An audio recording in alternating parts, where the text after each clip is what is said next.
Hi again, welcome to Weird Writers. Today we're going to be working on an exercise I've come up with regarding storytelling style. Every writer has their own style in telling a story, and that's what we're going to play around with. We're going to explore styles of some famous authors in order to help us learn more about our own. So what I've done, as an example, is I have selected pretty much at random, okay, not completely at random, examples from my own bookshelf.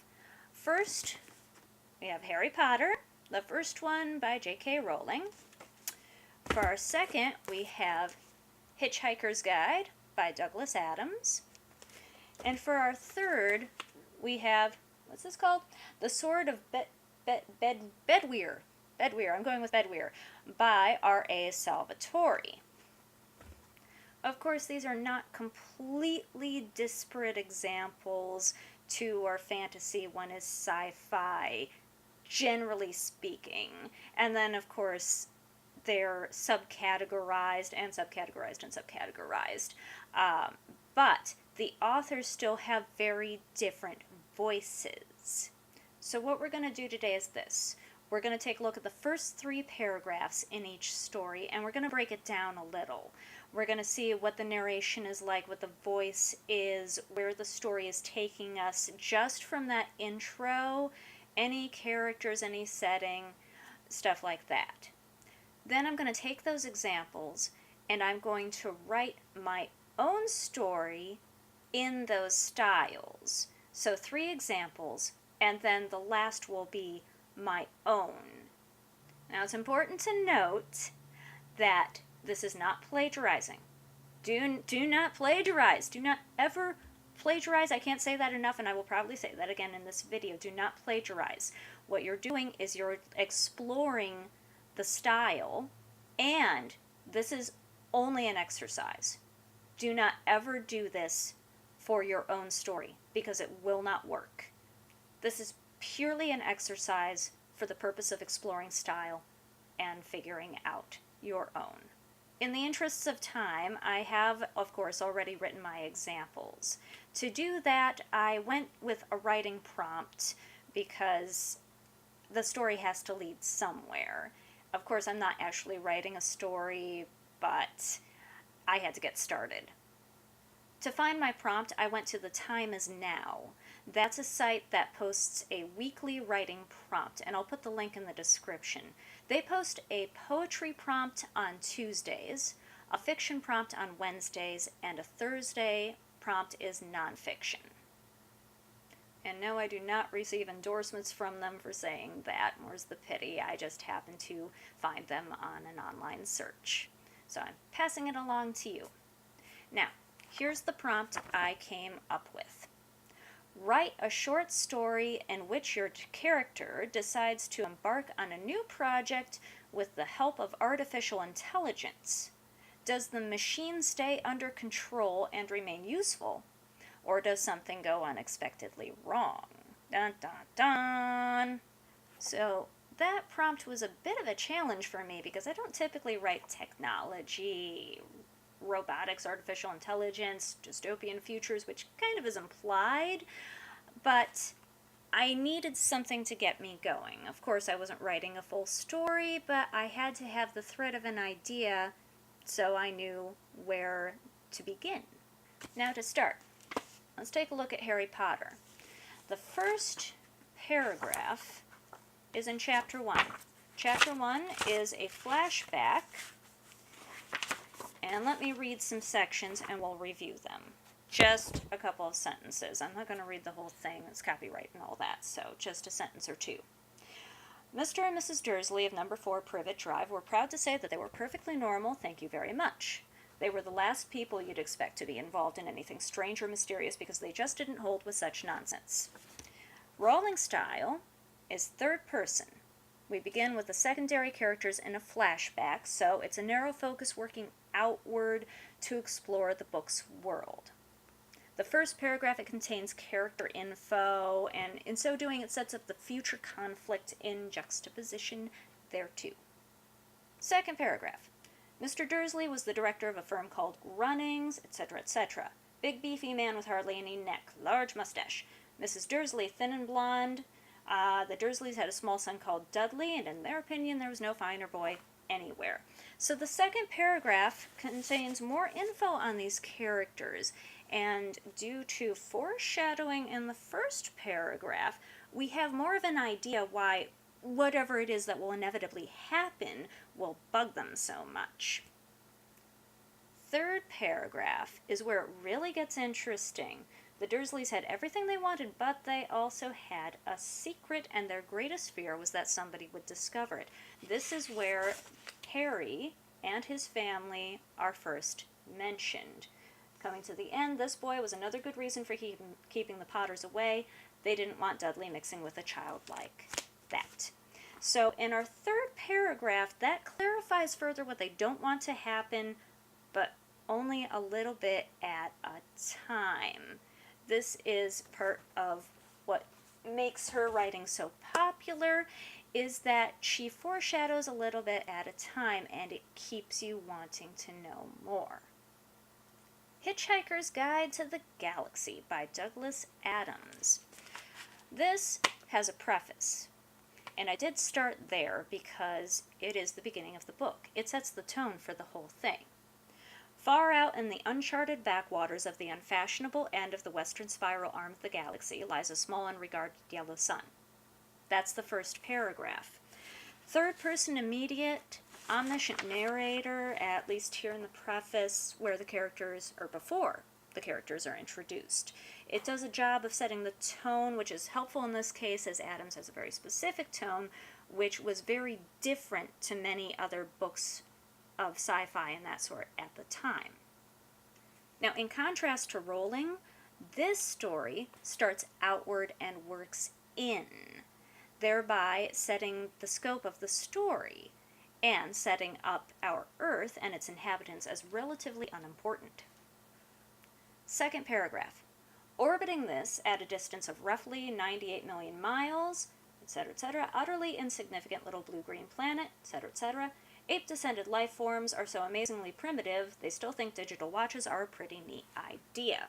So this second paragraph furthers the idea of the first paragraph, narrowing the focus to Earth. Given the disinterest set up in the first paragraph, we can expect this focus to be somewhat temporary. The mention of ape-descended life forms and their digital watches prepares us for a general commentary on humanity, and that the book will take a gently hilarious view of it. Third paragraph. This planet has, or rather had, a problem, and it goes on to explain that problem. That's exactly what the beginning of a book should do. It should set up a problem. You may think that the book will set about addressing it. Spoiler alert, it doesn't. It's merely part of the continuing general commentary of the book itself. The humorous viewpoint goes on as well in the third paragraph, so by this point you have a pretty good idea how the rest of the book will sound. Third book, The Sword of Bedwyr. Yes, I settled on Bedwyr, by R.A. Salvatore. This also has a preface or prologue, but it's a lot different voice from Adams. Let's look at the beginning. These are the Avonsea Islands, rugged peaks and rolling hills, gentle rains and fierce winds, blowing down from the glaciers across the dorsal sea. It's a very dramatic sounding thing, and it makes me want to read it dramatically. They are quiet, barren Duin, excuse my pronunciation, land of folk and fairborn, land of green and rainbows, etc., etc. Let all seafarers beware the rocks of the channels near to the Five. It's a very different beginning. Third person omniscient. It's a flavor of drama, as I said, presented with a definite voice, and it's like we're gathered around a fire listening to the great story of our land that everyone knows and probably joins in on certain parts. It establishes our location and makes it clear from the onset that we're in a fictional place.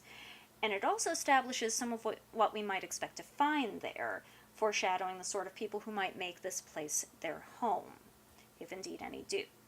It breaks down the location with the second and third sentences.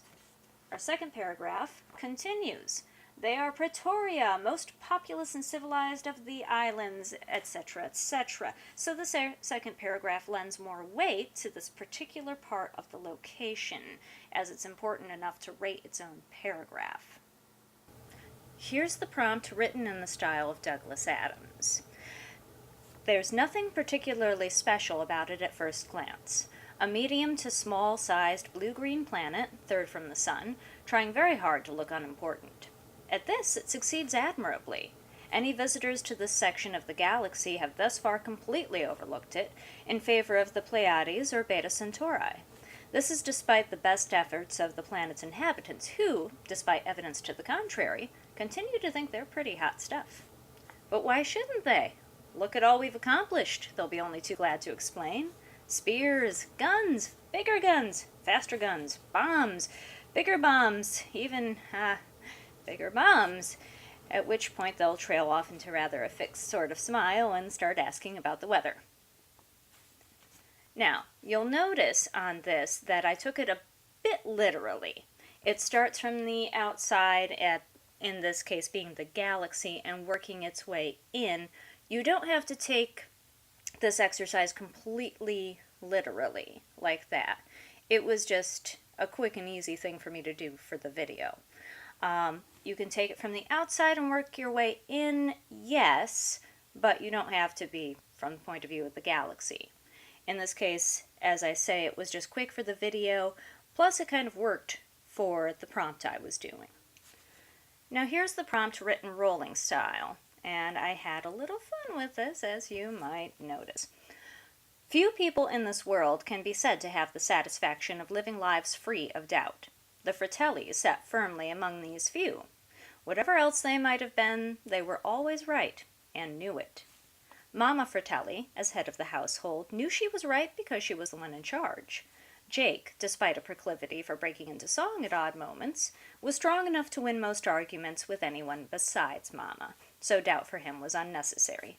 And Francis had learned at an early age to accept that the both of them were right, as stating otherwise could be hazardous to his health. No, there was nothing on heaven or earth that could possibly make the Fratelli family question their unshakable faith in themselves, particularly as they wisely kept their personal world small enough to shut out potential naysayers. If only that distant cousin of theirs, but this was easily solved by pretending she didn't exist. Now I want to point out something else here. This clearly is a style I'm not comfortable with, but I might not have known that if I hadn't tried it. Prompt written Salvatore style. Here we come upon a hill, grown up from the valley in effort to distance itself. Uneven terrain dotted with luxury forms, one as unlike another as the cold pearl from the hot-blooded swine. This is the land of the upscale, the anointed, those fortunate few. May we cherish the dream that we someday might attain such position. Here we lay in the shadow of opulence, brick facades tightly bound and kept as new, not near as splendid as their neighbors, but no less respectable. Propriety shall be their byword, decorum their creed. Here we pass into the lowland, where the brick fades, frame and lattice peel and chip in places. Here concrete swallows suburban idyll in a coat of alleys and iron, the home of the forgotten, the home of the lost. Ooh, drama. Now, here's a prompt written in my style. No one could say exactly how the trouble started. Oh, we all thought we could. There was no shortage of opinion on the subject. From a varied amount of authoritative groups, we knew they were authorities, they said so themselves. Each of these opinions, at its essence, came down to a consensus that, whoever was to blame, it wasn't them. About the only thing we could all agree upon was that it was someone else's fault. So the fingers pointed around and around, and we were so focused on this continuing circle that we failed to see the real problem. Not how, not when, not who, but what do we do about it now? So here's what I came up with for my style, as awkward as it is. It's a first-person narrative. The first paragraph is a hook sentence. Again, as awkward as it is, but it was my best attempt. Second, more about the types of characters that the narrator has to deal with. It's all colored by the narrator's personal perspective. The third paragraph delves more into this, how the narrator views things, or at least have come to view them. All three paragraphs hint at, shall we say, a series of unfortunate events. So from all this, I hope you've gotten a good idea of how this process works. If you have any questions, please leave them in the comments, and by all means try this yourself. I would love to hear how it goes for you. Give us a like, make sure to subscribe, and hit that bell icon so you'll be notified whenever we have a new video. I will see you next week, and until then, stay weird.